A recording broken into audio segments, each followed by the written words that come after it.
Hello, my name is Candida Stanley, and I am a student at Liberty University. My master's degree will be in interdisciplinary studies with an emphasis on psychology and education. How recent how have recent historical events affected the course of organizational psychology? I went with the father of scientific management, Frederick Winslow Taylor, who was born in 1856 through 1915. He was the person who discovered scientific management. Um, he actually started out with something totally different and then fell in love with industrial organizational psychology. Um, and his methods, as they look back, was controversial. A lot of people didn't agree with what he did, but so here it is. So scientific management was um, a philosophy was to a large extent a philosophy management and efficiency and piece rate compensation. There are three underlying principles. Number one is those who perform the task should not research the task. So basically, want to keep them separate. They don't want someone who was doing the research also performing the task. So that was one of the things he came up with. The second one was workers are rational beings and they'll work harder if you give them an incentive. Who wouldn't work harder with an incentive? So it said that they work hard if you give them an incentive. And then third, problems in the workplace can and should be subjected to empirical study. So I mean, you should be able to gather the data and do the research. So he felt that the best way to do that was to implement those three things. And for organizational psychology, the impact Taylor was not so much the principles that he imposed, but the methods that he used, the actual step by step methods on how to do it and what to do. And by using data to solve work related problems, Mr. Taylor pioneered an approach that has become a major part of the modern organizational psychology and other fields. So, because of what he did, even though a lot of people didn't agree with it, they started using it and implemented it in a manner where people can use it and learn how to collect data appropriately, how to collect it the right way. So it gave them step by step on how to do it and not just go out there and get the data. They gave them a scientific approach on how to do it. So the next one is describe the socialization process for graduate students in my program.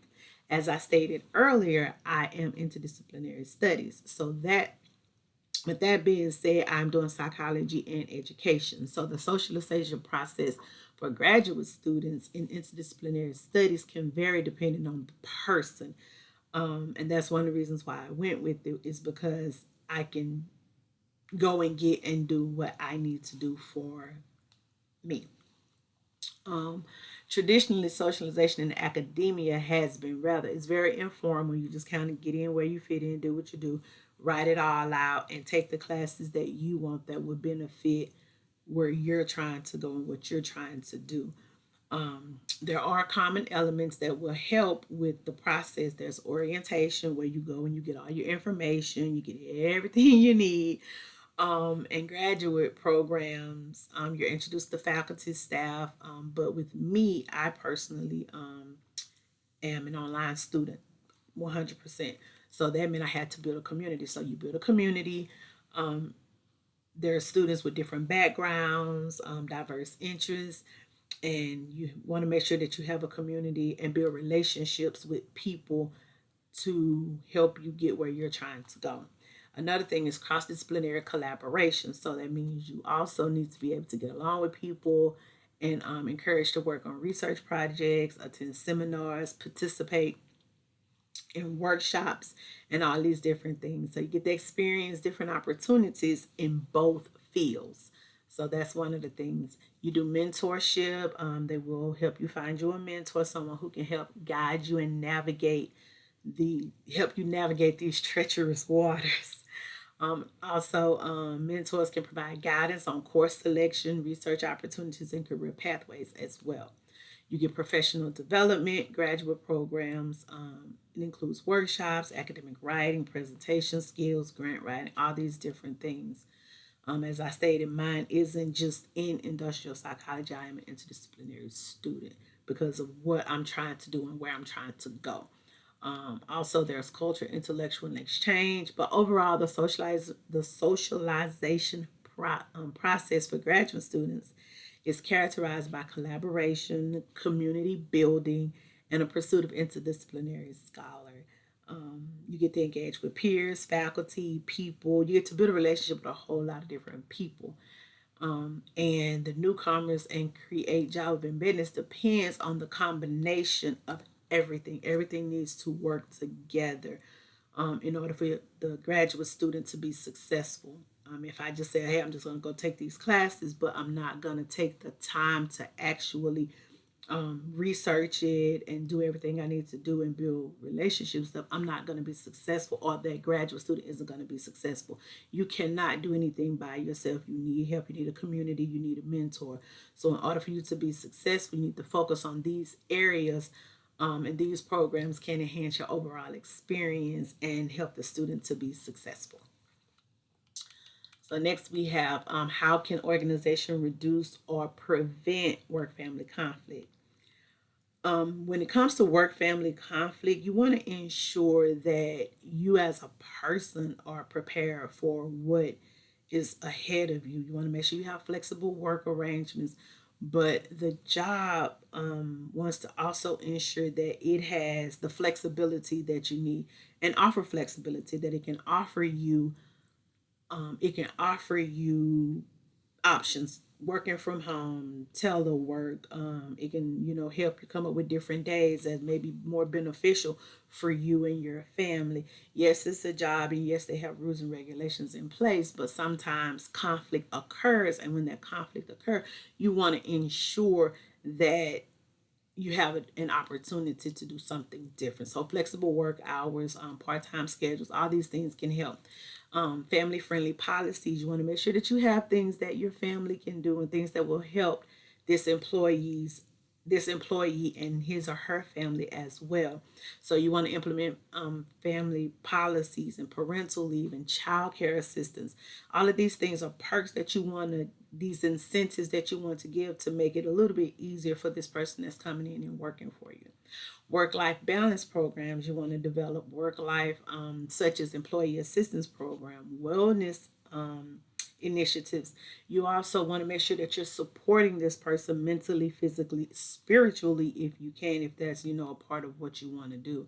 You also want to ensure that you have clear communication and expectations. You want to make sure everything is lined out for them so there are no questions. And if they have questions, you can answer them right there in black and white to ensure that everything is lined out and explained so that when conflict or questions come up, you can answer them and you can take them back to that place. This is where we discuss this, and this is how you can do it. So make sure you have clear communication and expectations.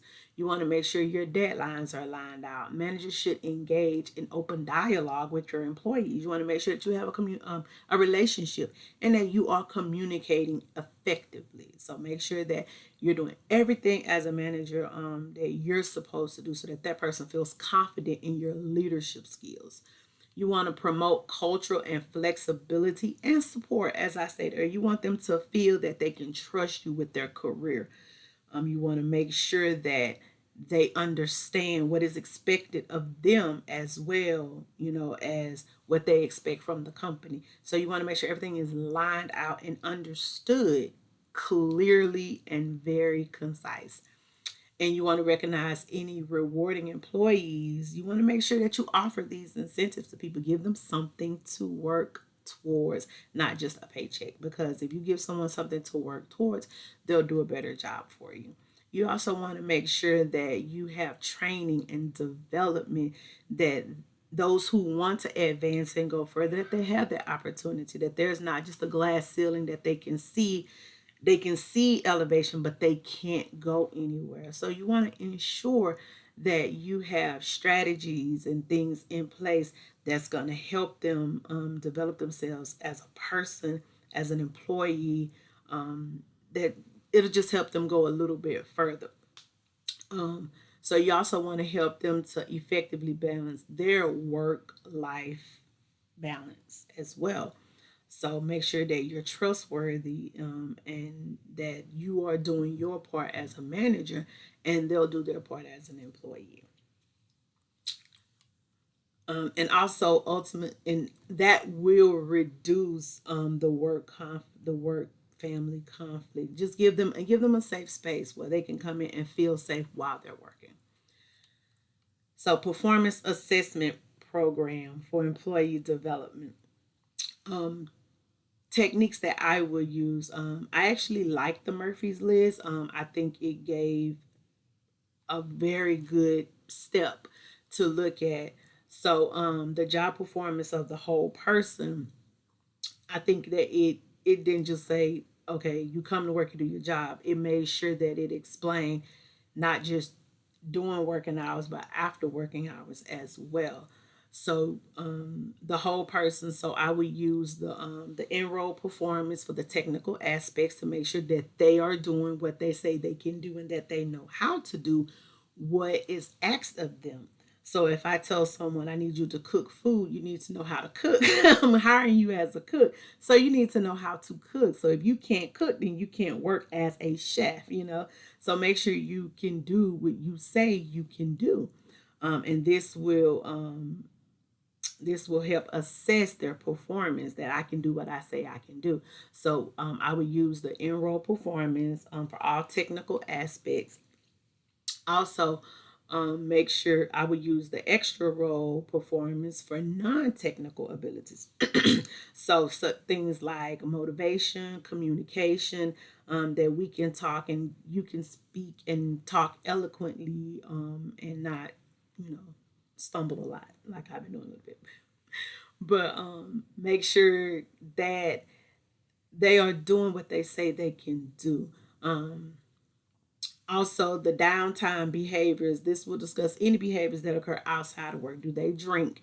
Um, do they party? Do they have other jobs or other obligations? So you want to ensure that you know these things and you can assess them on that as well. See if they have any destructive or hazardous behaviors, any safety violations, any sabotage, and this will be done with just simple pen and paper, indirectly done by the supervisor.